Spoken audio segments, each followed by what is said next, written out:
Setiap kali mendengar tentang reruntuhan kuno, kamu hampir tidak pernah membayangkan reruntuhan itu tergantung di suatu tempat atau tergantung begitu saja di dahan pohon, kan?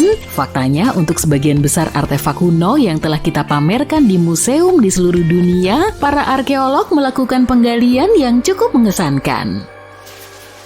Kita tahu bangunan bisa menghilang seiring berjalannya waktu jika tidak dirawat dengan baik. Terkadang kita perlu menggunakan kembali beberapa bahan bangunan sehingga konstruksi yang lebih tua mungkin dikorbankan dalam prosesnya. Di lain waktu, rumah-rumah ditinggalkan dan begitu terpapar elemen-elemen di permukaan seperti hujan atau sinar matahari, rumah-rumah itu tidak bertahan. Beberapa rumah akan hancur begitu saja karena erosi, jadi satu-satunya cara agar sebuah karya arsitektur dapat bertahan dalam ujian waktu adalah jika karya tersebut terkubur jauh di dalam tanah.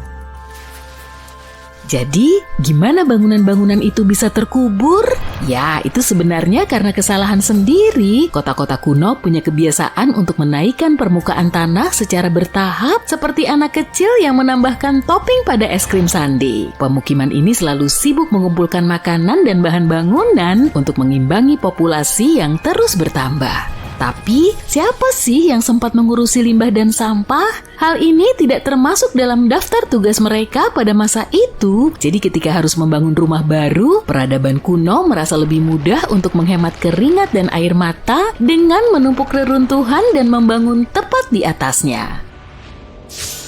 Tapi bukan itu aja, sungai-sungai juga terkadang meluap dan menimbun lapisan sedimen di dasar kota yang semakin mengubur konstruksi kuno tersebut. Dan di daerah kering seperti gurun pasir, di mana angin suka memamerkan tarian pasir dan debunya, pastilah sulit untuk menjaga kebersihan bangunan. Salah satu contoh konyolnya adalah Sphinx yang kepalanya terkubur di dalam pasir sampai sekelompok arkeolog menemukannya pada tahun 1817. Beberapa kota kuno akhirnya tertimbun karena ditinggalkan. Dengan berkurangnya aktivitas manusia untuk mengendalikan perkembangan, benih tanaman pun tumbuh di mana-mana. Tumbuh-tumbuhan ini melahap karbon dioksida dari udara dan berkembang menambah lebih banyak lapisan lagi ke tanah. Akar-akar yang nakal itu bahkan memutuskan untuk menstabilkan tanah yang terbuat dari bahan tanaman yang membusuk, menciptakan lapisan demi lapisan kebaikan tanah. Ini seperti proyek DIY terbaik yang dilakukan oleh Ibu Pertiwi dengan tanaman sebagai penolong setianya.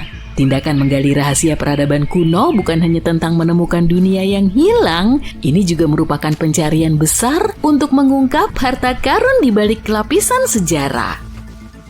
Tapi, gimana para arkeolog tahu di mana harus menggali? Jika semuanya tertutup lapisan demi lapisan sedimen, puing-puing, dan akar tanaman, mereka pasti memiliki semacam sistem yang mereka andalkan sebelum memulai proyek baru. Sebagai permulaan, mereka tidak selalu menyarankan penggalian arkeologi di lokasi tertentu. Oke, yuk kujelasin. Katakanlah kamu adalah seorang kontraktor dan kamu ingin membangun sebuah kompleks apartemen baru yang mewah di kotamu. Namun, beberapa peraturan daerah memiliki persyaratan tertentu sebelum proyekmu bisa dimulai. Misalnya sebelum mulai membangun di atas bidang tanah, kontraktor mungkin perlu membawa spesialis untuk memeriksa tanahnya. Orang-orang pintar ini bisa arkeolog, ahli geologi, atau ahli paleontologi, dan mereka perlu mengawasi berbagai hal selama pembangunan. Jika ada artefak atau ekofak, istilah keren untuk sisa-sisa organik yang ditemukan, para ahli ini akan menggali dan mempelajarinya. Tapi gimana dengan situs yang tidak ada hubungannya dengan bulldozer dan topi kuning? Para arkeolog punya banyak trik untuk menemukan situs-situs kuno.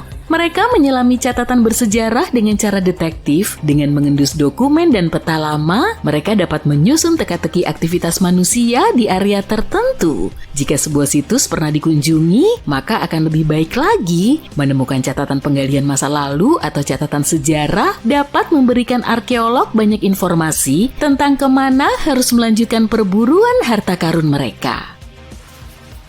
Sebelum para arkeolog mulai mengayunkan sekop, mereka akan melakukan misi pemindaian visual. Berbekal sistem kisi-kisi, mereka akan berjalan-jalan di sekitar lokasi, mengawasi setiap artefak yang mungkin bersembunyi di bawah lapisan atas bumi. Mulai dari peralatan batu tanah, hingga kaca bersejarah, dan bahkan tempat pembuangan sampah kuno. Iya, itu juga berharga loh. Para penjelajah yang bermata tajam ini dapat melihat tanda-tanda aktivitas manusia lebih cepat daripada kebanyakan orang. Jika mereka menemukan tanah bangsal, ini adalah istilah keren untuk tempat pembuangan sampah, mereka tahu pasti bahwa manusia pernah menyebut tempat ini sebagai rumah. Para arkeolog tidak hanya mengandalkan sekop mereka yang terpercaya, mereka punya banyak peralatan untuk membantu mencari keajaiban yang tersembunyi. Alat-alat geofisika itu seperti senjata rahasia mereka. Contohnya saja, pengukur resistivitas. Alat canggih ini mengukur komponen listrik dari tanah dan fitur atau artefak yang terkubur. Dinding yang terkubur misalnya akan menghasilkan data resistivitas yang berbeda dari tanah di sekitarnya. Magnetometer dan radar penembus tanah juga sama cara kerjanya, menampilkan petunjuk potensial tentang harta karun kuno di dalam tanah. Dan jangan lupakan teman lama kita yang terpercaya ya, GPS. GPS membantu para arkeolog memetakan lokasi yang tepat, seperti peta harta karun berteknologi tinggi yang menuntun mereka langsung ke pot emas. Ingin mengunjungi beberapa situs arkeologi paling penting di dunia secara virtual? Yuk ikuti aku. Di Inggris misalnya, kamu akan menemukan tempat menarik bernama Stonehenge. Ini adalah salah satu dari sekian banyak henge yang tersebar di sana, tapi yang satu ini benar-benar menarik perhatian. Bayangin batu-batu besar dan kuno berdiri tegak dan gagah, tersusun dalam bentuk lingkaran unik di bagian luar dan tapal kuda di bagian dalam, dengan beberapa batu yang lebih kecil sebagai pelengkap. Dan tahu nggak, batu-batu yang menakjubkan ini sudah ada sejak lebih dari 5.000 tahun yang lalu. Benar-benar sekokoh batu. Nah, disinilah letak menariknya. Menurut cerita rakyat setempat, penyihir legendaris Merlin mengayunkan tongkat sihirnya dan puff, dia memindahkan batu-batu besar ini jauh-jauh dari Irlandia. Rupanya beberapa raksasa telah mengumpulkannya di sana, tapi Merlin memutuskan kalau batu-batu itu akan terlihat jauh lebih baik di lokasi barunya. Yang lain mengira itu hanyalah sisa-sisa reruntuhan bangunan spiritual Romawi kuno. Bangunan-bangunan menakjubkan ini dibangun oleh nenek moyang kita di zaman perunggu. Dengan peralatan sederhana dan teknologi yang terbatas, mereka berhasil menciptakan mahakarya yang monumental ini. Mengesankan! Sayangnya masih banyak yang tidak kita ketahui tentang area ini. Tujuan awal Stonehenge masih menjadi misteri hingga saat ini. Memang ada banyak teori, tapi para ilmuwan belum sepakat mengenai hal ini. Tapi kita tahu bahwa tempat ini sangat tepat untuk menyaksikan matahari terbit selama titik balik matahari musim panas dan musim dingin. Kota kuno Pompei adalah situs arkeologi yang sama menakjubkannya. Bayangkan, Gunung Vesuvius yang terkenal sebagai pengacau memutuskan untuk melontarkan kemarahannya dan menyelubungi kota Romawi kuno ini. Hal itu mengubahnya menjadi kapsul waktu yang terletak di luar Napoli saat ini di Italia.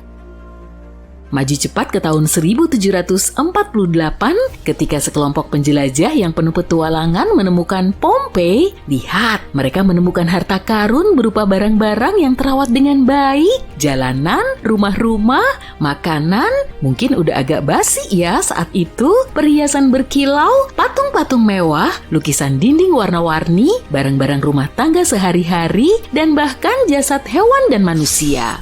Rasanya seperti berada di pesta arkeologi yang luar biasa. Sepertinya Pompei memiliki semuanya, rumah-rumah dan villa-villa mewah, arena besar berkapasitas 20.000 orang, toko-toko pengrajin kecil yang lucu, tempat nongkrong seperti kedai minuman, dan jangan lupakan juga tempat-tempat menarik seperti pemandian-pemandian mewah untuk memanjakan diri. Ada juga kuil Apollo, tempat orang-orang biasa berkumpul untuk beribadah. Dan tentu saja, jantung kota yang ramai, Forum Pompei, tempat orang-orang keren biasa berkumpul. Dan kamu tahu nggak, saking kerennya, Pompei pernah masuk ke dalam daftar warisan dunia UNESCO pada tahun 1997. Ini seperti Hall of Fame-nya benda-benda bersejarah. Ada juga bangunan dan situs terkenal lainnya seperti Taj Mahal di India dan Akropolis Athena di Yunani. Hey, kalau kamu berpikir Stonehenge adalah salah satu monumen batu tertua yang pernah ada, izinkan aku memperkenalkanmu pada Göbekli Tepe. Bersiaplah, kita akan pergi ke Turki untuk bertemu dengan monumen yang sangat tua ini. Ya, dia sudah terlalu tua untuk bepergian. Cuma bercanda. Göbekli Tepe adalah situs arkeologi yang terletak di tenggara Turki yang berasal dari zaman Neolitikum, sekitar 10.000 tahun sebelum Masehi. Situs ini dianggap sebagai salah satu penemuan arkeologi tertua dan paling penting belakangan ini. Situs ini terdiri dari serangkaian struktur melingkar dan persegi panjang yang terbuat dari pilar-pilar batu. Ya, memang terlihat seperti adiknya Stonehenge. Beberapa pilar dihiasi dengan ukiran hewan yang rumit dan simbol-simbol lainnya. Mungkin kamu bertanya-tanya, "Hei, kenapa mereka membuat bangunan yang begitu memukau? Apa tujuannya?" Maaf, aku tidak punya jawaban untuk itu. Tujuan situs ini masih belum diketahui, tapi diyakini sebagai pusat upacara bagi orang-orang kuno yang tinggal di daerah tersebut. Penemuan Göbekli Tepe telah menantang kepercayaan lama tentang perkembangan peradaban manusia, karena menunjukkan bahwa masyarakat yang kompleks mungkin telah muncul jauh lebih awal dari yang diperkirakan sebelumnya. Kemasi barang-barangmu, perjalanan kita baru saja dimulai. Tujuan berikutnya, Masada. Ini adalah benteng kuno yang menghadap ke Laut Mati. Hei, lihatlah pemandangannya, spektakuler bukan? Dibangun oleh Raja Herodes Agung pada abad ke-1 sebelum Masehi, dan itu dibangun dengan sangat cerdas. Di dalam benteng, terdapat berbagai fasilitas seperti gudang, barak, istana, dan satu waduk yang mampu menampung sekitar 40.000 meter kubik air hujan. Orang-orang yang tinggal di sana percaya bahwa limpasan air yang terkumpul dari curah hujan satu hari dapat menyediakan makanan untuk lebih dari 1.000 orang selama 2-3 tahun. Akses ke benteng terbatas pada 3 jalur curam dan berliku yang mengarah ke gerbang yang dibentengi. Namun, pada suatu ketika, benteng ini ditempati oleh orang-orang yang melarikan diri dari Yerusalem setelah kota itu direbut oleh Romawi. Mereka bertahan melawan penjajah selama beberapa bulan, tapi akhirnya mereka dikalahkan, namun mereka tidak menyerah. Memang tidak ada akhir yang bahagia, namun kisah Masada telah menjadi simbol perlawanan dan keberanian. Saat ini, Masada adalah objek wisata populer dan merupakan situs warisan dunia UNESCO. Penerbangan berikutnya akan berlangsung singkat. Kita akan singgah di Mesir untuk melihat kompleks kuil Karnak. Ini adalah kompleks kuil Mesir kuno yang luas yang terletak di kota Luxor, Mesir. Dibangun selama 2.000 tahun dan mencakup area seluas lebih dari 0,8 km persegi. Kompleks ini didedikasikan untuk pemujaan dewa Amun-Ra, Amun-Ra, dan merupakan salah satu pusat keagamaan terpenting di Mesir kuno. Kompleks kuil Karnak terdiri dari beberapa kuil, kapel, dan bangunan lainnya, termasuk kuil Agung Amun, kuil Khonsu, dan kuil Ptah. Kuil Agung Amun merupakan kuil terbesar dan paling mengesankan di kompleks ini, dengan tiang-tiang besar, patung-patung, dan dekorasi lainnya. Salah satu fitur paling terkenal dari kompleks kuil Karnak adalah Avenue of Sphinx, yang merupakan jalan panjang yang dipenuhi dengan patung-patung Sphinx yang mengarah dari pintu masuk kompleks ke kuil Agung Amun.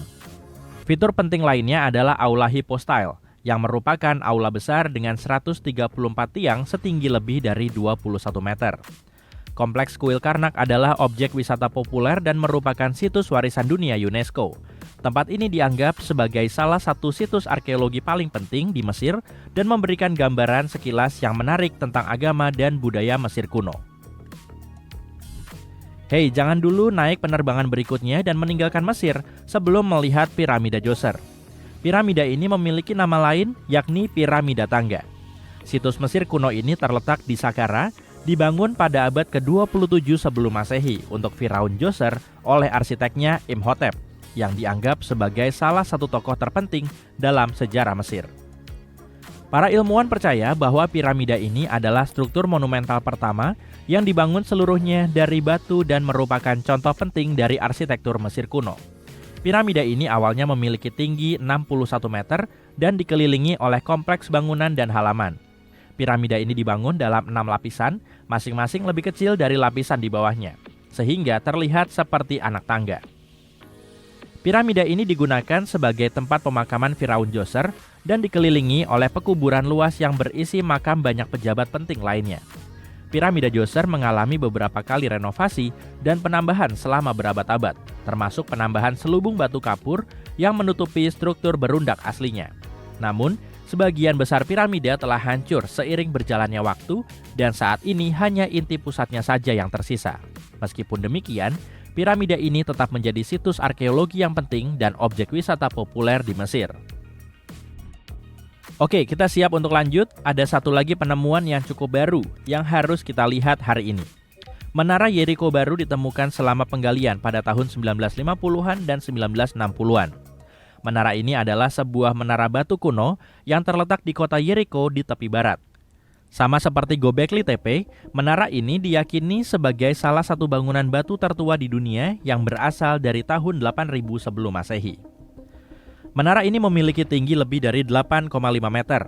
Menara ini terdiri dari dua bagian utama, yaitu menara bagian dalam dan menara bagian luar, yang dihubungkan dengan serangkaian tangga. Tujuan menara Yeriko tidak sepenuhnya jelas, tapi diyakini berfungsi sebagai struktur pertahanan atau menara pengawas. Menara ini mungkin juga memiliki makna religius, karena terletak di dekat mata air suci. Menara Yeriko adalah situs arkeologi yang signifikan dan telah memberikan wawasan berharga tentang sejarah awal peradaban manusia. Situs ini terbuka untuk pengunjung dan merupakan tujuan populer bagi wisatawan yang tertarik dengan sejarah kuno. Situs kuno ini bahkan mendapat perhatian dari Netflix dan mereka membuat film yang mengambil lokasi syuting di Mohenjo-daro. Situs ini merupakan pusat utama dari peradaban lembah Indus di wilayah yang sekarang bernama Pakistan. Mohenjo-daro adalah salah satu kota terbesar di dunia kuno, dengan jumlah penduduk yang diperkirakan mencapai 40.000 jiwa pada masa kejayaannya.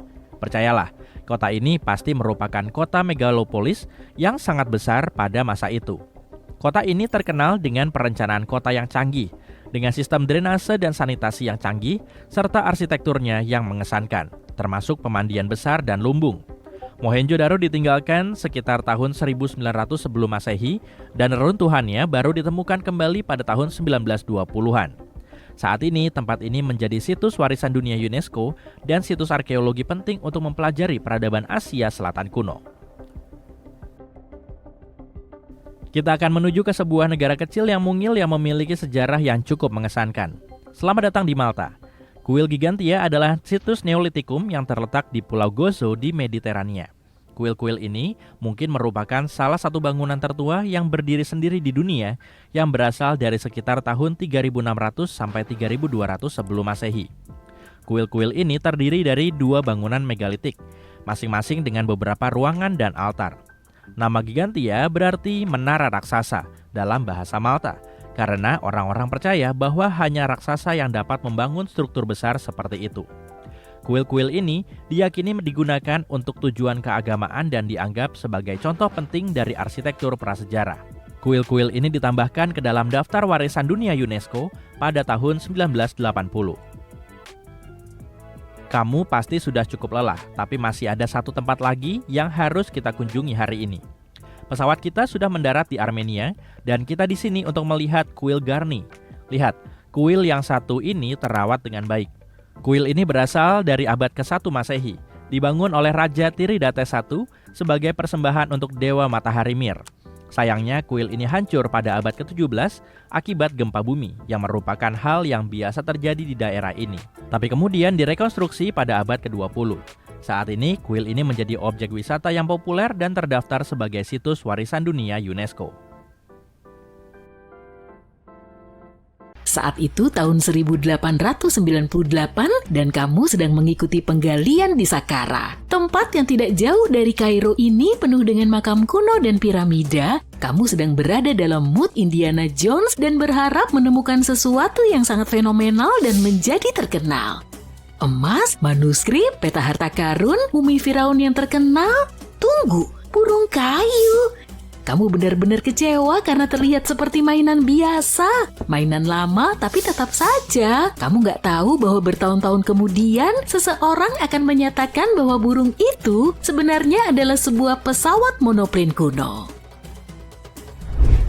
Jadi artefak yang dijuluki burung Sakara ini terbuat dari pohon sycamore. Burung ini memiliki lebar sayap hanya 18 cm dan beratnya sekitar 40 gram, souvenir asli yang sempurna dari Mesir menurutku. Burung ini berusia lebih dari 2000 tahun dan terlihat sangat polos tanpa ukiran bulu apapun atau ornamen rumit lainnya.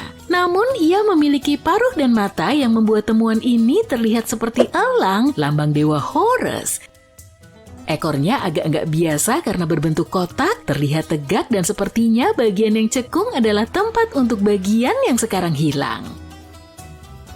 Manusia suka memecahkan misteri yang bagus, jadi ada beberapa upaya untuk menjelaskan penggunaan burung itu. Pertama, secara sederhana, itu adalah sebuah benda upacara. Gagasan kedua itu adalah mainan untuk seorang anak dari keluarga kaya, bisa saja itu semacam bumerang yang merupakan konsep yang populer di Mesir kuno. Kemudian ada teori yang mengatakan bahwa burung itu digunakan sebagai penunjuk arah angin, tapi teori ini sudah terbantahkan karena patung ini nggak punya lubang atau tanda apapun kecuali lubang yang dibuat di museum di Kairo untuk menempelkan benda pameran ini pada tongkat. Jadi nggak ada cara untuk menggantungnya di masa lalu. Hampir seabad setelah burung itu ditemukan, ahli sejarah Mesir Dr. Khalil Mesihah mengajukan teori baru bahwa burung itu bisa jadi merupakan model monoplane. Dia percaya bahwa burung itu kehilangan sayap horizontal, jika tidak sayapnya pasti sudah diatur pada sudut yang tepat, mirip dengan pesawat modern. Hal ini bisa saja berfungsi untuk menghasilkan daya angkat aerodinamis yang diperlukan untuk penerbangan. Dr. Mesihah juga mengklaim bahwa pada saat itu menempatkan model miniatur penemuan teknologi di makam adalah hal yang umum. Jadi apakah orang Mesir kuno benar-benar menciptakan pesawat pada tahun 200 sebelum Masehi? Itu akan membuat Wright bersaudara yang dianggap sebagai penemu penerbangan sangat-sangat marah. Mereka baru melakukan penerbangan pertama pada tahun 1903. Hanya ada satu cara untuk mengetahuinya dengan pasti, yaitu dengan menguji modelnya. Tapi tahukah kamu, Museum Mesir di Kairo tidak mungkin membiarkan salah satu benda pameran kesayangan mereka terbang seperti mainan. Itulah mengapa perancang pesawat layang Martin Gregory membuat model serupa, kali ini dari kayu balsa, dan dia menyimpulkan bahwa meskipun dengan ekor pesawat yang hilang, pesawat itu tidak terlalu bagus untuk terbang. Apakah kasus terpecahkan? Enggak juga. Hal ini tidak terdengar cukup meyakinkan bagi History Channel, jadi mereka mengundang seorang ahli aerodinamika untuk membuat replika burung itu. Dia mengujinya dalam kondisi cuaca yang mirip dengan yang ada di Mesir dan terkesan dengan kemampuan pesawat kecil itu. Jadi jika mereka memang menciptakan prototipe pesawat pada zaman Fir'aun, itu akan menjadi contoh yang baik dari UPART. Itu adalah artefak yang tidak pada tempatnya, sebuah benda yang jauh lebih maju dari zamannya dalam hal teknologi atau sejarah. Dan burung Sakara bukanlah satu-satunya contoh konsep revolusioner seperti itu. Pada tahun 1901, sekelompok penyelam mengambil mekanisme Antikythera dari bangkai kapal bawah laut di dekat pulau Antikythera Yunani. Mekanisme ini dijuluki komputer analog pertama di dunia dan saat ini diperkirakan berasal dari tahun 100 sebelum Masehi. Mekanisme perunggu ini dapat memberitahu posisi matahari, bulan, planet-planet, dan bintang-bintang, serta fase bulan, tanggal gerhana matahari yang akan datang, dan bahkan kecepatan gerak bulan di langit. Tidak ada yang tahu pasti siapa yang menggunakannya dan bagaimana atau di mana alat ini dibuat. Tapi jelas bahwa alat ini sangat akurat dan terlalu canggih untuk zamannya. Kloset siram pertama di dunia ditemukan pada pertengahan abad ke-20. Hanya bercanda, bangsa Minua kuno di Pulau Kreta di Mediterania dan peradaban lembah Indus menemukan penemuan brilian ini pada waktu yang sama, sekitar 4.000 tahun yang lalu. Pipa dan sanitasi dibuat dengan sangat baik sehingga tidak ada yang berhasil merancang sesuatu yang lebih baik sampai 2000 tahun kemudian. Salah satu kloset Minua kuno ditemukan di Istana Knossos. Kelihatannya kloset ini punya tempat duduk kayu yang diletakkan di atas terowongan yang mengalirkan air dari waduk di atap ke saluran pembuangan bawah tanah. Versi lain mendapatkan air dari kendi dan hanya orang-orang super kaya yang mampu membeli semua kemewahan ini.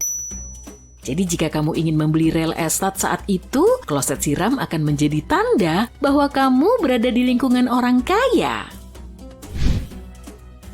Pintu otomatis menjadi penemuan yang keren dan tampaknya baru pada tahun 1931, tetapi teknologi di baliknya sebenarnya jauh lebih tua, bayangkan saja dari abad ke-1 Masehi. Matematikawan dan insinyur Heron dari Alexandria menemukan sistem hidrolik untuk membuka dan menutup pintu kuil. Untuk menjalankannya, kamu harus menyalakan api untuk menghasilkan panas. Ada sebuah pot kuningan di bawah api setengah terisi air. Sang penemu menghubungkan pot kuningan tersebut ke wadah yang berfungsi sebagai pemberat. Ketika api menyala, air berpindah ke dalam wadah, wadah turun dan menarik talinya. Ini bukan seperti pintu supermarket yang terbuka di depanmu ya sebelum kamu sempat berpikir. Pintu Heron membutuhkan waktu berjam-jam untuk terbuka dan tidak ada cara untuk menghentikan prosesnya. Itu sebabnya mereka hanya membuka pintu sekali sehari sebelum orang-orang memasuki kuil untuk menambah kesan mistis di kuil selama upacara. Seram! Sepertinya baterai pertama kali ditemukan di Baghdad sekitar 2000 tahun yang lalu. Seorang arkeolog Jerman menemukan stoples tanah liat berbentuk oval ini pada tahun 1938. Para ilmuwan masih belum yakin apa kegunaannya dan siapa penciptanya. Ada teori yang mengatakan bahwa itu digunakan untuk menyepuh benda-benda dengan logam mulia. Ketika mereka mengisinya dengan asam lemah seperti cuka, baterai tersebut menghasilkan sekitar 1 volt listrik. Teori lain mengatakan bahwa baterai itu adalah wadah untuk gulungan kitab suci. Apakah kamu ingin membeli lensa kontak yang dirancang sendiri oleh Leonardo da Vinci? Pada tahun 1508, dia menciptakan lensa kaca dengan corong di satu sisi. Kamu harus memakainya dan air di dalamnya untuk memperbaiki penglihatanmu. Kedengarannya agak nggak nyaman kan? Jadi sekitar 1 abad kemudian, ilmuwan Prancis René Descartes memutuskan untuk memperbaiki ide tersebut dan membuat kontak kornea menjadi lensa masa depan. Kontak karena lensa ini menyentuh matamu, paham? Tabung kaca yang diisi dengan cairan memang membantu meningkatkan penglihatan, tapi sayangnya berkedip tidak mungkin dilakukan. 2,5 abad kemudian, teknologi baru dalam industri kaca memungkinkan para ilmuwan mendesain lensa kontak yang bisa masuk ke dalam mata dan bahkan membuat pemakainya bisa berkedip. Terima kasih teman-teman. Namun lensa-lensa tersebut terbuat dari kaca yang ditiup dan tidak memungkinkan mata untuk bernapas. Sekitar 50 tahun kemudian, lensa kontak menjadi plastik, ringan, tidak mudah pecah dan tahan gores, tapi tetap menutupi seluruh mata. Kemudian pada tahun 1948, seorang teknisi optik Inggris secara nggak sengaja mengamplas lensa plastik dan menemukan bahwa lensa tersebut masih bisa digunakan meskipun hanya menutupi kornea. Bayangin kamu tinggal di London pada abad ke-19 dan perlu mengirim pesan ke New York. Butuh waktu sekitar 10 hari untuk sampai ke sana dengan menggunakan kapal. Jadi ketika waktu pengiriman berubah dari beberapa hari menjadi beberapa jam pada tahun 1858, itu adalah sensasi yang sesungguhnya. Pesan pertama dikirim oleh Ratu Victoria sendiri. Itu semua dimungkinkan berkat kabel telegraf transatlantik yang membentang di bawah laut. Sayangnya penemuan baru yang keren ini hanya bertahan selama beberapa minggu, butuh waktu bertahun-tahun untuk menghidupkannya kembali. Tartessos, masyarakat misterius sangat maju yang pernah berkembang pesat dan kemudian menghilang secara tiba-tiba, tanpa peringatan. Selain itu, sebelum benar-benar hilang, mereka melakukan beberapa ritual aneh, seolah mereka mencoba menyelamatkan diri dari sesuatu. Tapi apa yang terjadi pada orang-orang ini? Ayo coba cari tahu. Kita pergi ke barat daya Spanyol ke sekitar 2500 tahun yang lalu.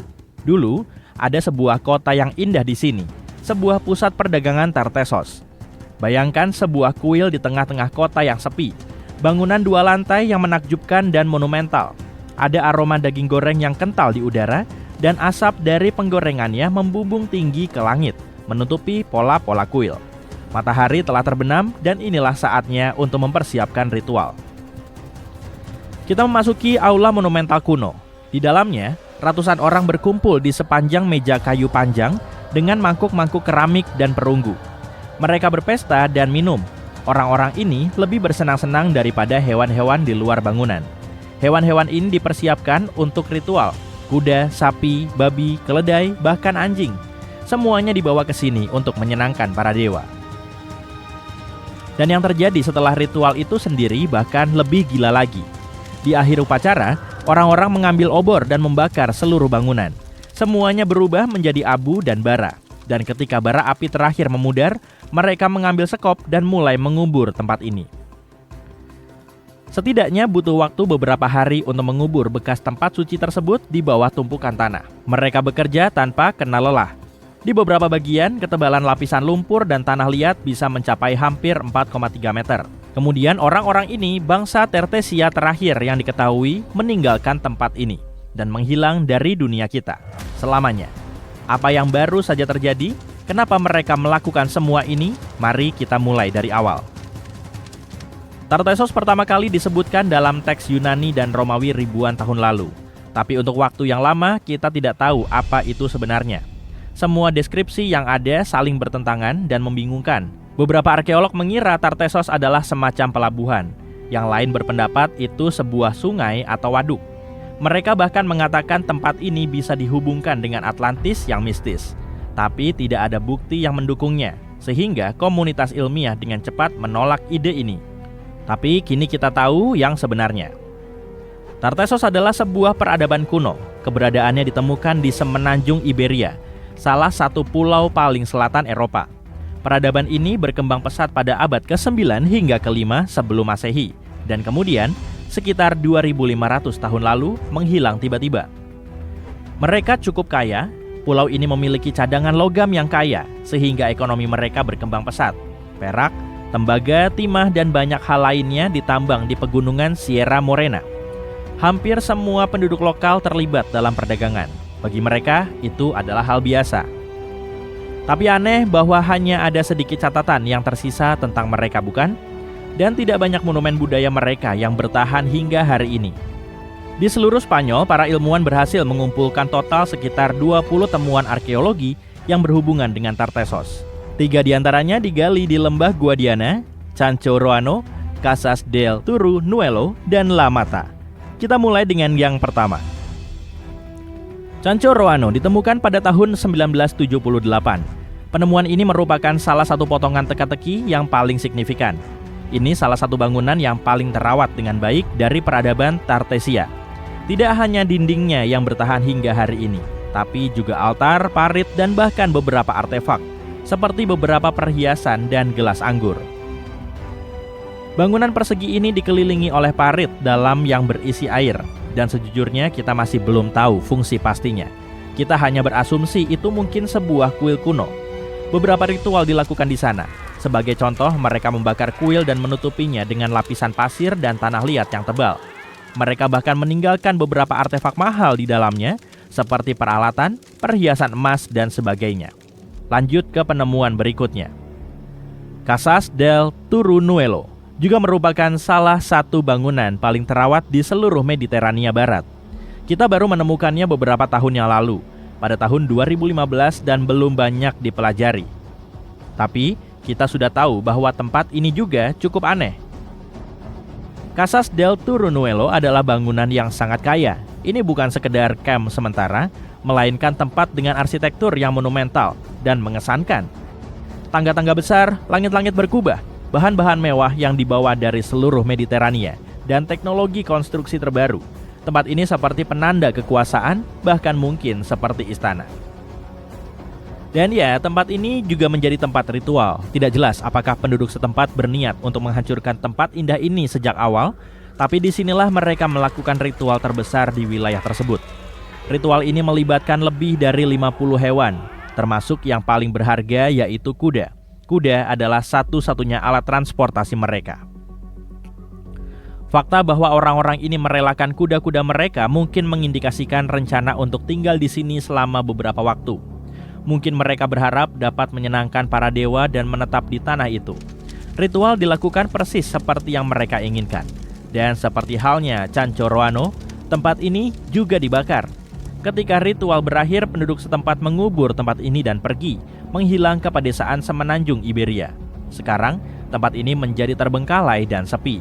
Sama seperti Chancho Roano, tempat ini sudah tak tersentuh selama lebih dari 2000 tahun. Temuan terakhir adalah Lamata yang ditemukan jauh lebih awal dari dua lainnya pada tahun 1930. Kemiripan di antara semuanya sangat mencolok. Lamata pun bernasib sama, dibakar dan dilupakan selama berabad-abad. Semua ini sangat aneh dan misterius. Penduduk setempat seperti melarikan diri dari sesuatu.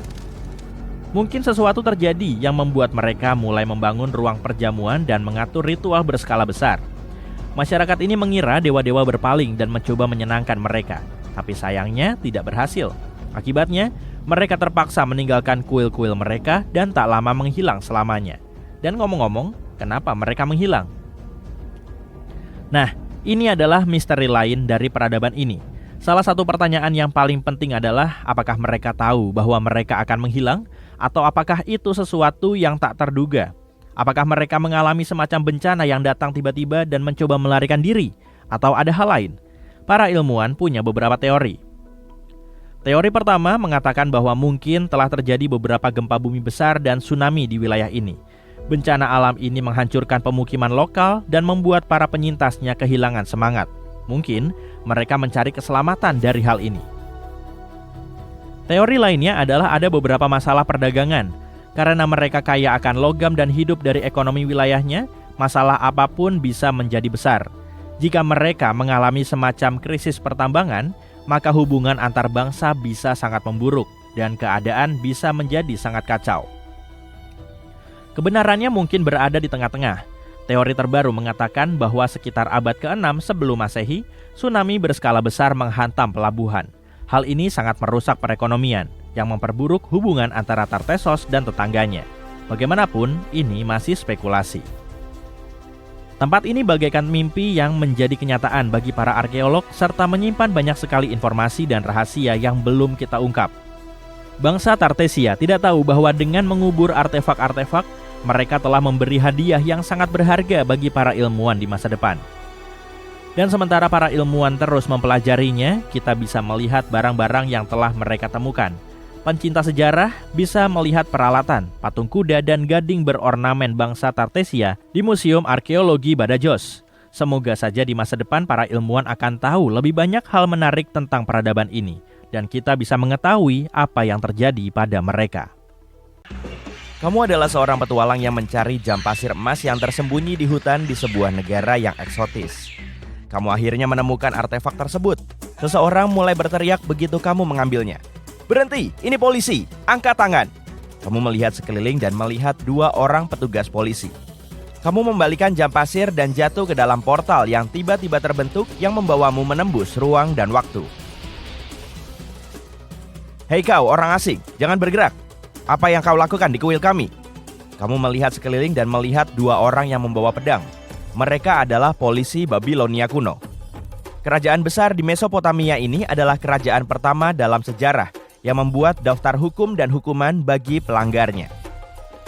Daftar hukum ini disebut Kode Hammurabi dan berisi 282 hukum. Hukum-hukum tersebut diukir di pilar-pilar batu sekitar abad ke-10 sebelum Masehi. Hukum-hukum tersebut berisi aturan-aturan tentang keluarga dan perilaku dalam masyarakat, dan secara umum mirip dengan hukum-hukum di peradaban modern. Pemerintah Babilonia membentuk regu polisi khusus yang terdiri dari penduduk setempat. Tujuannya adalah untuk memantau ketertiban umum dan memastikan tidak ada yang melanggar hukum. Beberapa catatan tentang pekerjaan pasukan tersebut masih ada sampai sekarang. Mereka berbicara tentang bagaimana polisi kuno menghentikan pesta yang berisik, memantau pembayaran pajak, dan mencari pencuri dan penjara. Secara umum, rutinitas mereka mirip dengan rutinitas polisi modern. Mereka menjaga kuil dan memastikan tidak ada yang dicuri. Kamu sekarang berada di kuil mereka, memegang jam pasir emas. Pasir mengalir ke bawah dan kamu berteleportasi ke tempat lain. Saat ini adalah abad ke-14. Kamu berada di Nigeria, di sebuah dataran yang panas di bawah terik matahari. Kamu mendengar seseorang mendekatimu dari belakang. Berhenti, jangan bergerak, nasibmu akan diputuskan di pertemuan. Dua penjaga Okonko, anggota kelompok etnis Ibu, berjalan ke arahmu sambil memegang tombak. Okonko terdiri dari orang kaya dan miskin, tua dan muda. Mereka adalah hakim keadilan dan memastikan tidak ada yang melanggar hukum. Setiap desa memiliki pasukan Okonko sendiri. Mereka menghukum dengan keras orang-orang yang menipu atau merugikan orang lain. Okonko juga menyelesaikan sengketa tanah. Sebelum menjatuhkan vonis atau hukuman, Okonko mendiskusikannya dalam rapat umum. Kamu tidak melanggar hukum mereka, tapi kamu adalah orang asing di desa mereka, jadi mereka ingin menangkapmu. Untungnya, jam pasir membawamu keluar dari sini. Sekarang kamu berada di dalam sebuah kuil di Mesir kuno. Kamu mendengar gonggongan anjing, teriakan monyet, dan suara manusia. Siapa kau? Kamu menoleh dan melihat Mijay, polisi kerajaan tengah Mesir kuno. Orang-orang berpengalaman yang membawa pedang ini berpatroli di jalanan bersama anjing dan bahkan monyet. Mereka adalah penduduk kerajaan tetangga, Nubia. Namun seiring dengan meluasnya wilayah Mesir, mereka menawarkan jasa mereka sebagai penjaga ketertiban. Selama kerajaan baru, para pendeta kuil Mesir menjalankan fungsi kepolisian. Mereka melindungi kuil-kuil dan menangkap para penjara dan pencuri. Jika seseorang mencuri sesuatu dari kuil, para pendeta kuil akan menangkap pencuri tersebut dan melakukan investigasi sendiri. Mereka tidak akan menyelidiki apapun saat ini, karena kamu menghilang dan melanjutkan perjalanan. Kamu berada di hutan yang panas sekarang. Kamu dapat melihat bangunan batu besar melalui semak-semak dan pepohonan, serta mendengar sungai yang mengalir dan suara orang-orang.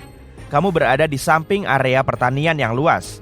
Ini terlihat seperti peradaban modern di hutan tropis. Tapi ini adalah abad ke-15 dan kamu berada di Kekaisaran Inka, di pesisir Amerika Selatan.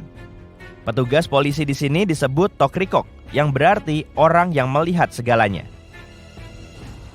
Dua Tokrikok melewatimu dan tidak mengatakan apapun. Kekaisaran Inka memiliki sistem hukum yang maju dan tidak ada yang bisa menangkapmu begitu saja.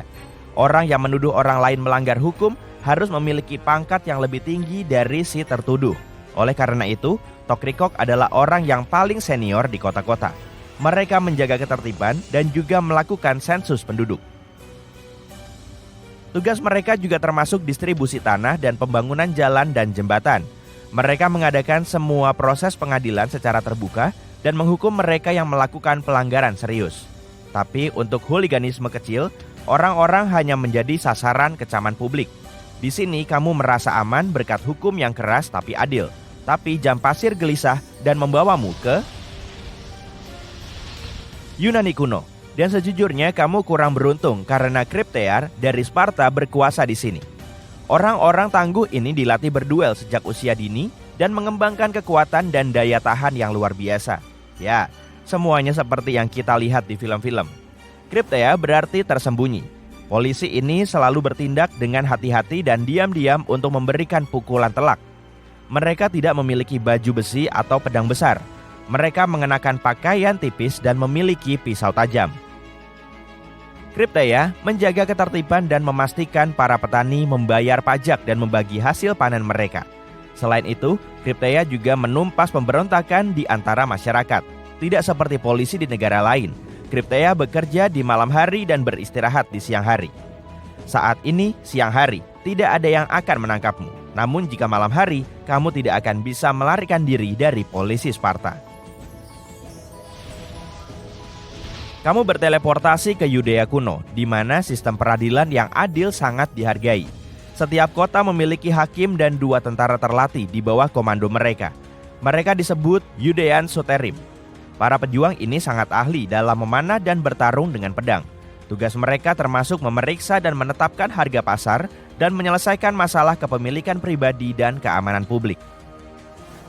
Anjing di setiap rumah harus dirantai, tidak boleh ada lubang di jalanan. Dan penjualan pisau dan pedang harus diatur dengan ketat. Setiap pelanggaran hukum akan diselidiki dan diadili di pengadilan. Penduduk setempat sangat menghargai perintah ini dan membayarnya sebagai pembayar pajak. Jam pasir emas membawamu ke Afrika Barat, abad ke-15. Kamu berada di Kekaisaran Songhai. Ini adalah salah satu negara terbesar di Afrika Barat dengan polisi kelas 1 yang disebut Kadi. Pelanggaran serius dihukum dengan kejam, sehingga orang takut melanggar hukum. Kadi adalah pejabat pemerintah yang ditunjuk oleh raja. Mereka memutuskan siapa yang akan diadili di pengadilan militer dan siapa yang akan dihukum dengan denda kecil. Mereka tidak hanya mengawasi ketertiban di kota-kota, tapi juga lingkungan raja. Jika seseorang ingin melakukan pengkhianatan atau menggulingkan penguasa, Kadi akan mengetahuinya dan menetralisir ancaman tersebut. Sekarang kamu berada di tempat yang sangat panas, tapi bukan karena matahari yang terik, melainkan karena ada api di mana-mana. Gedung tempatmu berada terbakar dan kamu tidak tahu harus berbuat apa. Pada saat itu 2 orang berlari ke dalam dan menarikmu keluar. Mereka baru saja menyelamatkan hidupmu. Perkenalkan, Wigiles, polisi Kekaisaran Romawi. Lebih tepatnya, mereka adalah petugas pemadam kebakaran. Pada tahun 21 sebelum Masehi, Kaisar Romawi memerintahkan rakyatnya untuk memadamkan api di rumah-rumah kaum bangsawan dan rakyat miskin. Atas tindakannya ini, Kaisar mendapat pujian dan memutuskan untuk menciptakan layanan pemadam kebakaran publik pertama di Roma. Para wigil berpatroli di jalan-jalan dan memadamkan api yang disebabkan oleh cuaca panas atau perusuh. Tak lama kemudian, para wigil mulai menjaga ketertiban dan menangkap para perampok. Mereka mengenakan baju besi ringan dan memiliki cambuk dan tongkat.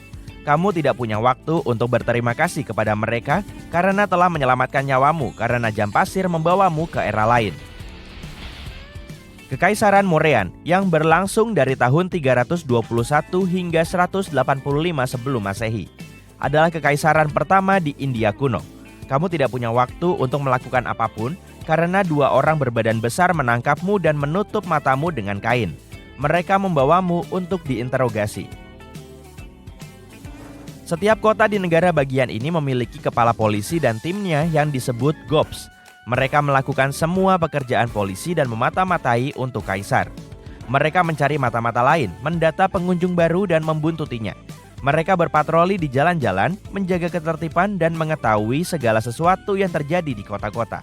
Mereka akan memasukkanmu ke dalam kurungan, tapi kamu langsung menghilang dari tangan mereka. Kamu akhirnya kembali ke abad ke-21. Tidak ada lagi pasir di bagian atas jam pasir.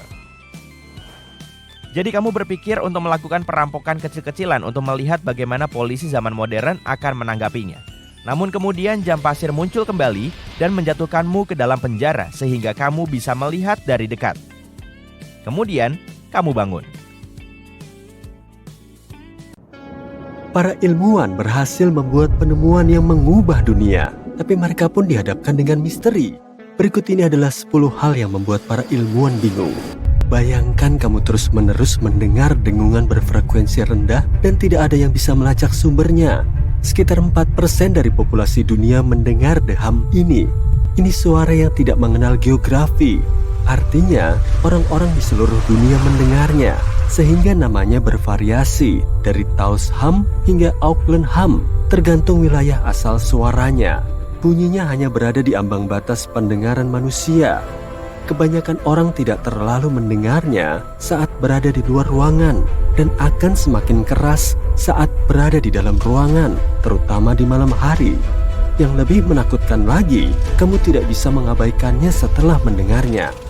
Sebagian orang mengatakan ini dimulai di London pada masa Charles Dickens, penulis A Christmas Carol, dan suara frekuensi rendah itu sebenarnya berasal dari humbug. Bercanda. Kasus paling awal tercatat di Bristol, Inggris pada pertengahan tahun 1970-an. Ilmuwan punya berbagai teori tentang asal suara dengungan itu dan kenapa hanya sebagian orang yang bisa mendengarnya. Akan tetapi, mereka belum punya jawaban pasti. Suara itu bisa timbul ketika gelombang laut bergerak di dasar laut.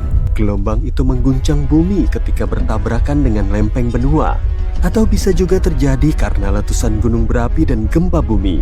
Oh, terus bagaimana dengan sinyal radio frekuensi super rendah yang digunakan untuk berkomunikasi dengan kapal selam atau bahkan sinyal 5G?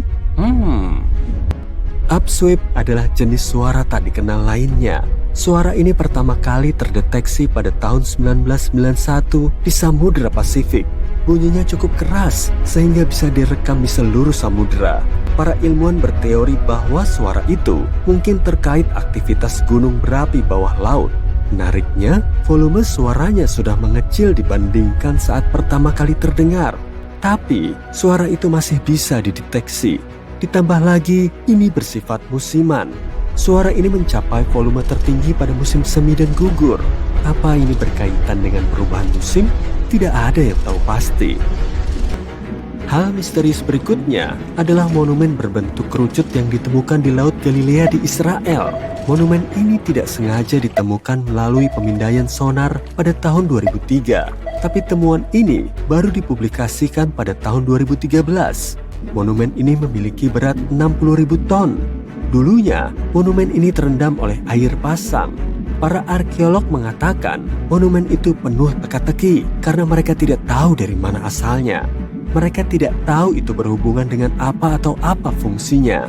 Jadi, benda besar dan tidak biasa ini masih menjadi misteri.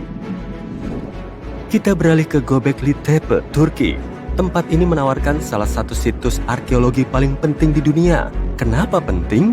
Karena tempat ini memiliki batu-batu pahatan besar yang berusia sekitar 11.000 tahun. Sebagai gambaran, batu-batu ini berusia 6.000 tahun lebih tua dari Stonehenge. Masyarakat kuno meletakkan batu-batu ini sebelum mulai bercocok tanam atau membuat peralatan logam atau tembikar. Jadi, keberadaan tempat ini bertentangan dengan kronologi peradaban yang kita ketahui, di mana manusia bercocok tanam terlebih dahulu, baru kemudian membangun. Tapi kenyataannya tidak seperti itu. Terlepas dari itu, pertanyaan bagusnya adalah, apa fungsi dari situs ini? Apakah dibangun untuk menyembah roh? Ya, para arkeolog meyakini ini mungkin kuil tertua di dunia. Paleodictyon nodosum. Ya, kedengarannya seperti rumus kimia.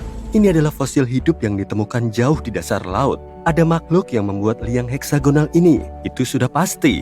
Namun para ilmuwan belum bisa mengidentifikasi makhluk itu. Lalu, apa yang dimaksud dengan fosil hidup?